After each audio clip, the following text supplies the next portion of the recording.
Check out the latest series of bases from Elrik's Hobbies. Y'all have heard me say it before, Elrik's Hobbies is the place, my first stop whenever I'm checking out new bases for an army. I always start there. Now, I have existing armies that have specific bases that I can't do anything else about. But that being said, when we're starting up a new project for, commission or, for something else just to hear in the studio, I always start there. And mostly, well, two big reasons. First off, they're affordable. Let's be real. They're just affordable. They're easily the most affordable resin stuff out there. They're made in the US, so they ship out usually pretty quick from the center of the states here. So, it's equidistant to all parts, continental at least, so to speak. I think they ship to Canada and such too. I should probably actually ask them that. But maybe what's more important is that they have all of the sizes. Every size you need, I think. I haven't found one I needed yet that they didn't have. They definitely have. And they have cool other things too, like the flight stands with the little socket kind of pulled in there, and then also without it. So usually they do some sort of new thing where they might cover it up, or they might offer a separate base, which I think is pretty neat too for all that. So let's talk about my favorite innovation they have, the flying base with the little cross hatching in it. Now this particular style, this is your 120 by 92 millimeter flying stand. It does come in two different varieties. You can see the little bit of increased detail right there. I really like their site for that. But they also have this version, which is, apparently I can't do it. Oh, I have to, oh, there it is. Okay. Which is the other one we showed you, which has it covered up. So you can get it, for dreadnoughts and things like that. Or if you want to do the flying stand itself. For $9, it seems like a good deal. Okay, so the cool thing about this is you can just take your flying stand and you can literally just socket it, socket the right way, socket it in right like this. Well, pardon those magnets on the end. And why that's important is you could, perhaps put a little bit of glue in there and it won't craze up or discolor your stand right here, or you can paint it separately, which is really nice, and then glue it down again so, you don't mess up your beautiful painted base right there. Tim at Bit Studio. OBJ Tim painted up this bad boy right here in a little marbleized look with some really dope browns. I like realistic dirt brown and not like that over yellowy kind of bit with a little bit of tufts and some shale or slate. Remember, it's slate bases here at Elrik's, right? But what's really cool about this is you put a little bit of poster tack, and speaking of slate, here's their slate base right here that I use for most of my flyers. You put a little poster tack in there and boom, you're good to go. This thing is going to be removable, so it saves you time, it saves you effort, and more importantly, it saves you storage space in your foam storage or bags, whatever you are storing your miniatures in. So just something to think about. Of course, they sell the regular one as well, but two of my favorite innovations or features. Next up, another one of my favorites. And first of all, I really like this design of the Shattered Terrace here.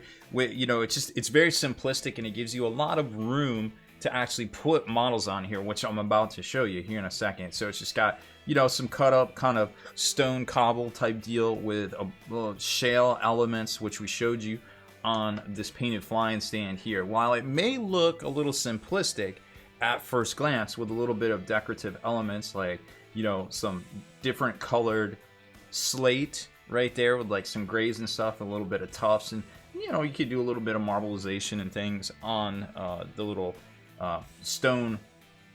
stonework right there. You definitely could kind of work it up and have a little bit of fun with it, but it also gives you plenty of room to put extra effects and things to really make your models pop, your particular models, depending on what you're putting on here. Now, this one here is the 170 by 105, affectionately known as the Titan base, because, well, this is what the Knights have been traditionally,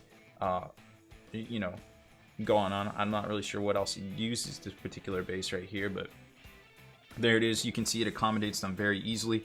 It's almost like they intended it to be used for a knight. I'm not saying that's how they designed it, but I'm just saying either way, whichever feats you put down of your new knight Titan, which I'm sure a lot of folks out there have them, well, there you go. You definitely can fit the big fatties on there with no worries. And remember what I said about them being affordable. $11.50 seems pretty good deal compared to what some other folks, other resin makers out there are offering, of course, both here in the States and abroad. But that being said, some people are like, hey, that's a little too expensive. But if you think about it, all the time and effort you save, you know, not having to put all this textured area and stuff on here. Sure, for one-offs, you might want to just go ahead and do it all the work yourself, working it up from a plastic base. But if you're trying to nug out a whole army, well, these things are not only a money saver, they're a time saver as well. And from there, they have various other sizes. We're not going to show you all of them, but we're going to try to show you as many as we can, because some folks are like, hey, you know, I'd really like to see all of the base offerings out there. So these are the 32 millimeters, and they have a little elements of some little stonework or things like that kind of sticking up. But, you know, as far as that goes, it doesn't look like they would hinder it. Like if you wanted to use, you know, your Primaris or something like that, they would definitely be able to go on a firing stance right there and work out pretty good. Or your normal Space Marine guys, Space Marine duders, rebasing them onto that would look pretty fresh, and they definitely have that wider stance that allows you all that great area to hobby. So those are the 32s. Moving up a step are the 40s, and I like 40s because you can, you know, so many different things, like from objectives to character models come on these things now. You've got these guys like your Shadespire duders, which you could put on here because some of this terrain is separate if you wanted just a fresher look or something a little alternative. Or you could even do some of your Nurgle characters would definitely go on there and be right at home on the partially dirty base, so to speak, right there. So lots of potential there. Even the Custodes would look great on these right there. They would probably look more at home on these or their Fleur-de-Lis bases that they just came out with as well. These guys would look great on that. Taking it down a notch back to the 25 mil era, where we all used to live for the most part. They have tons of variety here, and I like it how they just don't do like 3 or 4 bases and then just crank them out. Like there's literally, all those bases are different. I just grabbed 6 out of the 10 right there. So you know Space Marines will fit on these, but they're not exactly designed to do that now. There are plenty of other games out there. Some folks are like, hey, I want to put my D&D miniatures on here. Well, here's a little wizard. Definitely fits on there just fine, but remember, these come in 10 packs, so if you want to base your whole party or all of your monsters or something, well, bases aren't currently really a thing, and it definitely adds a little bit more to your games, that's for sure.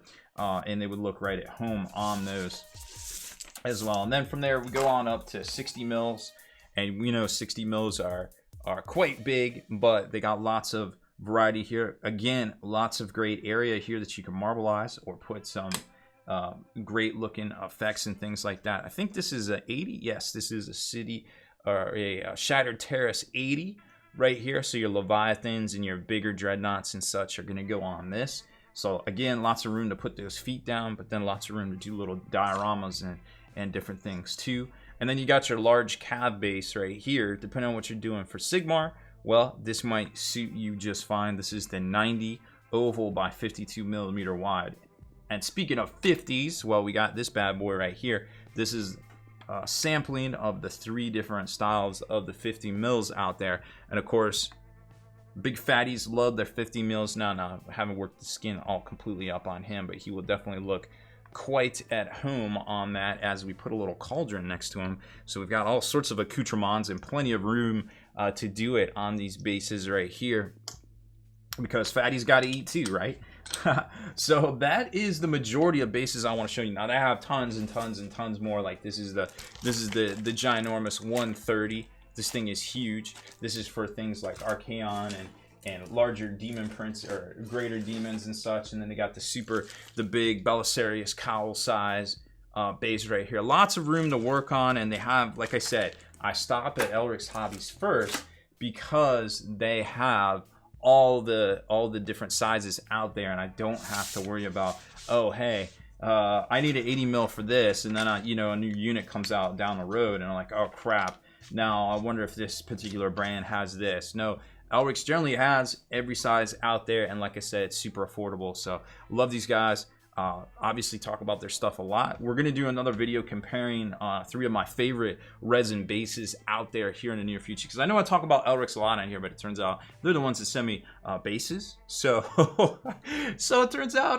that's why we talk about them. But we just got some stuff in from Secret Weapon Miniatures, and of course we have a bunch of stuff from Micro Art Studios over in Europe that we use for our demon army. So we're going to compare and contrast and kind of give you guys an idea of, hey, resin bases are a thing. It's okay to use them, and these are the different places that you can go to pick them up. And this is the, pros and cons, and compare and contrast the best we can here on the channel. I'll let you guys make up your minds. Obviously, I use all three, so I enjoy all three. But hey, maybe you want to stick with a particular brand, or maybe you're just looking for that one thing for your army, and hopefully that you'll find that either from the Shattered Terrace or from that next video we do comparing all those great companies out there that we personally love there. So that's it for this one. If you like these type of compare and contrast videos, make sure to drop us a follow or a subscribe and turn on notifications so you can be the very first to like and comment on all our videos.